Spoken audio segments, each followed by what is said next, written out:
प्राचीन मंदिरों के दर्शन के क्रम में आज हम पहुंचे हैं अयोध्या माता मंदिर। अयोध्या माता मंदिर बहुत ही शक्तिशाली और पावरफुल मंदिर, ऐसी मंदिर जहां पर ऐसे लोग आते हैं जो तंत्र मंत्र या किसी भी ऊपरी बाधा से पीड़ित हैं और उनका भला होता है। यहाँ बहुत ही प्राचीन मंदिर पंडित दिनेश चंद्र शास्त्री जी ने इसकी स्थापना की थी और ये मंदिर बहुत ही शक्तिशाली और बहुत ही पावरफुल मंदिर है।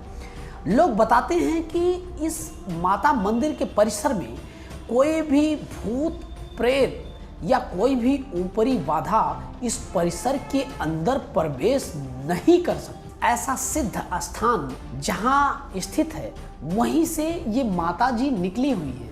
बताया जाता है पंडित दिनेश चंद्र शास्त्री जिन्होंने इनकी स्थापना की है, उनको स्वप्न आया था कि मैं इसी जमीन में हूँ और मेरा स्थापना कीजिए, ऐसा अयोध्या माता ने कहा और उन्होंने अयोध्या माता जी का यहाँ स्थापना किया।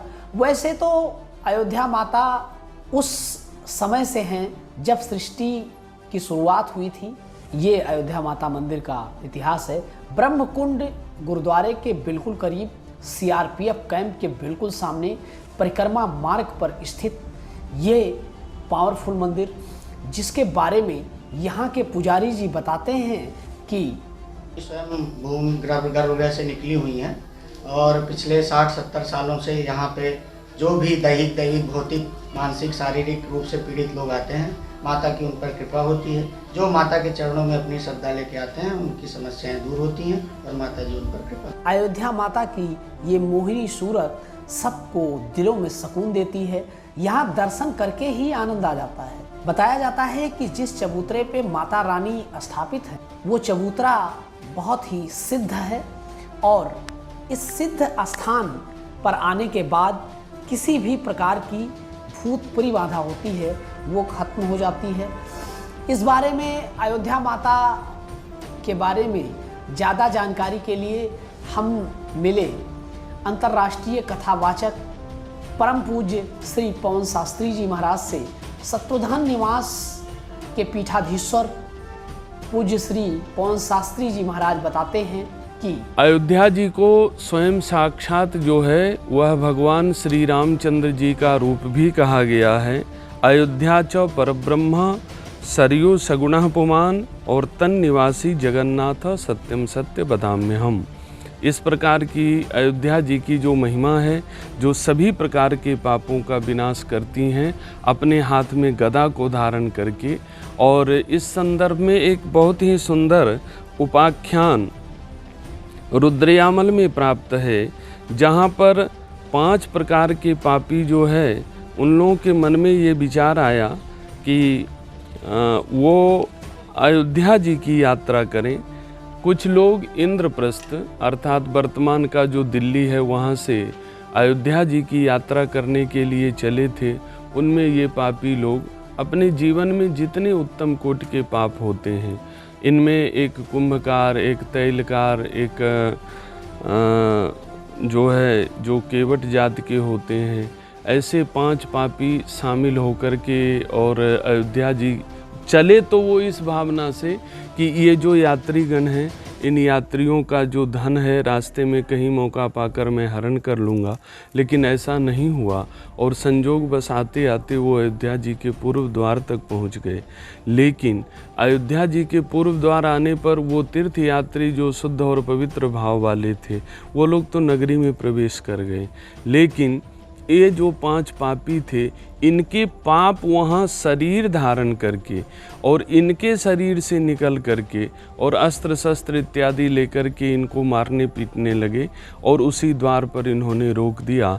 तो उस समय स्वयं साक्षात श्री अयोध्या देवी जो है, जो उनका चतुर्भुज रूप है, हाथ में गदा ले करके और उन्होंने ये 10 प्रकार के काम, क्रोध, मद, लोभ, ईर्ष्या द्वंद्व, पाखंड, ये 10 प्रकार के जो पाप हैं, इन 10 प्रकार के पापों को अपने हाथों से गदा लेकर के उन्होंने इनकी खूब पिटाई की और ये लोग भयभीत होकर के वहाँ से अलग हो गए। और उसके बाद उन 5 पापियों को साक्षात अयोध्या देवी जी ने अपने मूर्तिमान स्वरूप में दर्शन दिया और दर्शन देने के बाद उनको अयोध्या जी में प्रवेश दिया। वो लोग स्वर्गद्वार नाम का जो प्रथम तीर्थ है अयोध्या जी का, और जो नाम के अनुसार फल देने वाला भी है, साक्षात स्वर्ग की प्राप्ति कराने वाला है, स्वर्ग से भी उच्च जो भगवान का धाम है उसकी प्राप्ति कराने वाला है, वहाँ स्नान किया और प्रभु श्री रामचंद्र जी का जो दिव्य श्री राम जन्मभूमि स्थल है उस स्थल का दर्शन किया और सदैव सदैव के लिए ये पाप से मुक्त हो गए। और इस प्रकार से यमराज के दूतों ने जब देखा इस बात को तो वो लोग बहुत घबरा गए और घबराने के बाद यमराज जी से जाकर के कहा कि इस प्रकार चित्रगुप्त महाराज जो ये बनाते हैं लेखा जोखा का विवरण, ये तो सब नष्ट हो गया और ऐसी कौन सी उस धरती की महिमा है। तो स्वयं साक्षात यम भी अपने दूतों को लेकर के अयोध्या जी के प्रत्यक्ष महिमा को दिखाने के लिए यहाँ पर आए और उन्होंने अनेक तीर्थों का दर्शन अपने दूतों को कराते हुए, स्वयं भी दर्शन करते हुए, जहाँ ब्रह्मा जी महाराज बैठे हुए हैं साक्षात उस ब्रह्म कुंड का दर्शन करते हुए, और फिर सरयू जी के तट पर स्वयं भी आकर के अयोध्या जी की महिमा के नाते वहीं अस्थायी रूप से निवास ही करने लगे, जम स्थल जिसका नाम हुआ। और वहीं एक आश्चर्य देखा कि वो पीपल के वृक्षों पर जो है ये जो महापाप सब थे वो पत्तों पर लटक रहे थे, बहुत करुण क्रंदन कर रहे थे। तो अयोध्या देवी जी की कृपा से और जमराज की कृपा से, वरदान से जो है, दोनों के संयुक्त वरदान से ये पाप जो थे वह भी अपने शरीरों को छोड़ करके मुक्त हुए। ये अयोध्या जी की महिमा संक्षेप में। अयोध्या माता मंदिर को स्थापित करने वाले पंडित दिनेश चंद्र जी के सुपुत्र से हम मिले और उनकी राय जानने की कोशिश की। अच्छे संगीतकार और जो यहाँ पर अयोध्या में बच्चों को निःशुल्क संगीत की शिक्षा दे रहे हैं, बहुत अच्छा काम कर रहे हैं। इनके पिताजी ने माता जी की स्थापना करा करके और यहाँ जगत भला का काम किया है और ये संगीत की शिक्षा दे करके लोगों के भले का काम कर रहे हैं। अयोध्या की अधिष्ठात्री देवी अयोध्या माता मानी जाती हैं, जो शास्त्रों में वर्णित भी हैं।